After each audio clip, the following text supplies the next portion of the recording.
तो इस लेक्चर में हम वाइब्रेशन यूनिट 1 पढ़ रहे थे, वाइब्रेशन का पार्ट 17 में हम देखेंगे स्ट्रक्चरल डैम्पिंग क्या होता है। तो चलिए शुरू करते हैं।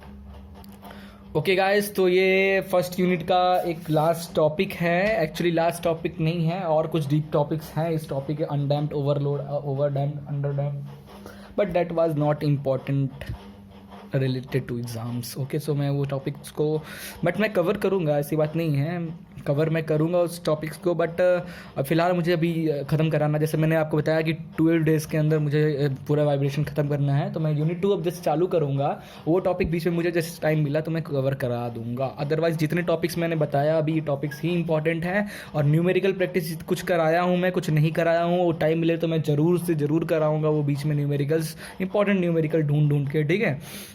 बाकी आप प्रैक्टिस करते रहो, ठीक है। तो स्ट्रक्चरल डैम्पिंग क्या होता है, आपको जब हमने स्टार्ट किया था फ्री डैम्प्ड वाइब्रेशन, तब मैंने आपको बताया था कि viscous damping due to viscosity, Coulomb's damping due when one body move to another body and due to friction, here the resistance will be friction, and here the resistance will be the friction of two atoms in a structural body, intermolecular friction के कारण जो resistance पैदा हो रहा है, that is the damping. Okay, now when we load material, ठीक है, आप जब मटेरियल में कुछ लोड कर रहे हो या फिर अनलोड कर रहे हो, तो so stress strain diagram will be develop, and this was different in loading and unloading condition. So there are some loop will be formed and then loop is called as hysteresis loop, ठीक है। Means ये body है, ठीक है, इस पे आप कोई लोड डाल रहे हो, फिर लोड हटा रहे हो, तो इसके अंदर आपको एक स्ट्रेस स्ट्रेन कर्व मिलेगा, बनेगा, जो कि एक लूप बना रहा होगा, जिस लूप को हम लोग बोलते हैं हिस्टेरिसिस लूप। ऐसा क्यों होता है? Now this inherent characteristic of material and the resistance is offered by the elastic properties of that material. Clear? For within the body, the movement of the body is opposed by the intermolecular friction in the structure. अब देखो आपने क्या किया, अब देखोगे गौर से कि आप जब इस बॉडी पे मटेरियल लगा रहे हो तो उसमें जो डिस्टर्बेंस हो रहा है, तो इसकी खुद इलास्टिसिटी के कारण इसमें वाइब्रेशन हो रहा है, इसकी मूवमेंट हो रही है, बट ये मैक्सिमम बोले तो जितना एक्चुअल में जाना चाहिए उतना नहीं जाएगा, बिकॉज जो इंटरमोलिकुलर फ्रिक्शन के कारण ये पूरा ना जाके थोड़ा कम रहेगा। मैं जब अपलोड करोगे और अनलोड करने टाइम जो वाइब्रेशन, जो मोशन होगा, this are called structural damping, ठीक है। तो एक लूप बनेगा, let is the hysteresis loop. ये कुछ इस तरह होगा, स्ट्रेस, ये वाई एक्सिस आपका स्ट्रेस बताएगा, दैट इज फोर्स, एंड ये जो डिस्प्लेसमेंट हो रहा है उसमें, that is strain displacement during loading condition and during unloading condition. ये एक लूप बन के आता है, that is the called hysteresis loop. अब इसमें एनर्जी डेसिपेटेड जो होता है उसका देखते हैं। हमने हर केस में देखा, इस केस में भी जो एनर्जी डेसिपेट हो रहा है उसके बारे में हम बात करते हैं। Now the energy dissipated per cycle for viscous damping, per cycle में जो एनर्जी हमारा लॉस होता है, that is pi c omega A square, देखे थे।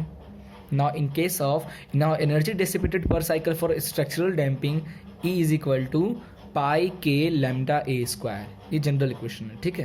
पाई k lambda A square, where A is the amplitude of the vibration and lambda is the dimensional damping factor. Clear? Now from equation 1, from this equation 1 also can be written as E beta A square, where beta is pi k del by k del.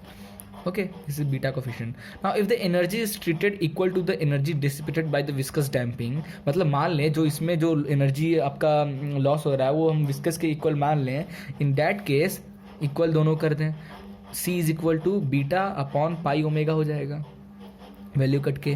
Therefore the damping force can be written as F is equal to c x. Damping force लिखते हैं तो आप क्या लिख सकते हो, C की जगह पे ये वैल्यू पुट कर दो, ये वाली जो आई, तो बी एक्स डॉट ये बन गया, ठीक है।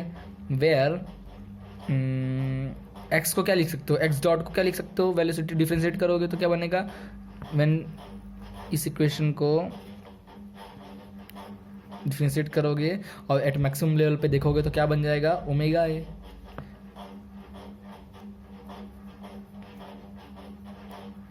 एट मैक्सिमम लेवल पे ये 0 हो जाएगा, 1 हो जाएगा, ओमेगा है, ठीक है। तो ओमेगा ए आया एक्स की जगह पे, ओमेगा से omega cancel, beta A upon pi बचेगा। Therefore damping force will be beta A upon pi. ठीक है.